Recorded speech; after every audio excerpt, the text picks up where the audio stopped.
Sijui ulipenya wapi. Sasa wewe ndio rais. Na rais ni William Samoei Ruto. Unaelewa?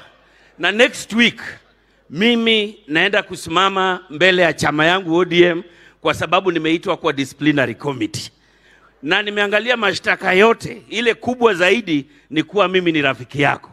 Sasa wewe najua ni rafiki ya baba na mnaongea.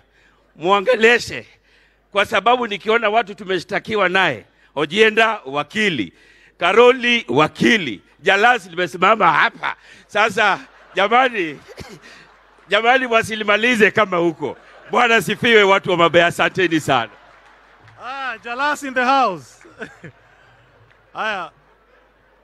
Jalas in the house. May I now invite Professor Tom Ojienda. Rais, kitu ya kwanza ningependa kusema ni kuhakikisha na kumuomba contractor wetu yuko hapa.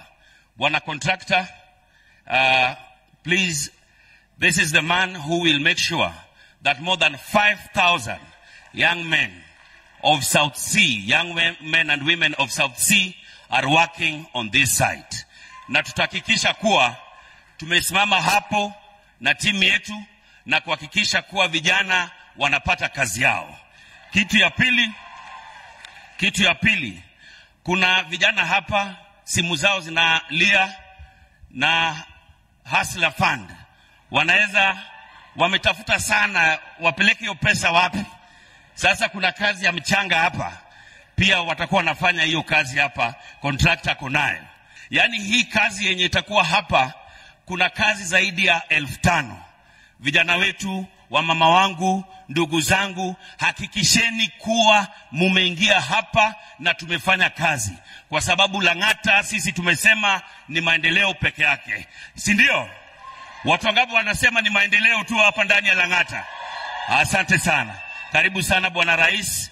Na tena nimeona rafiki yangu Korir pia yuko hapa na tunafanya naye kazi vizuri. Karibu sana ndugu yangu. Yeye tulishindana na yeye akakubali. Wengine pia wakubali kuwa mambo ya siasa iliisha. Sasa tuko ndani ya kazi sahihi. Mheshimiwa Rais, tuko hapa, tuko wima, tumesimama na wewe na tutafanya kazi pamoja. Mungu akubariki, Mungu abariki Lang'ata. Asanteni sana. Asante sana. Thank you so much. Asante sana Mheshimiwa Jalas.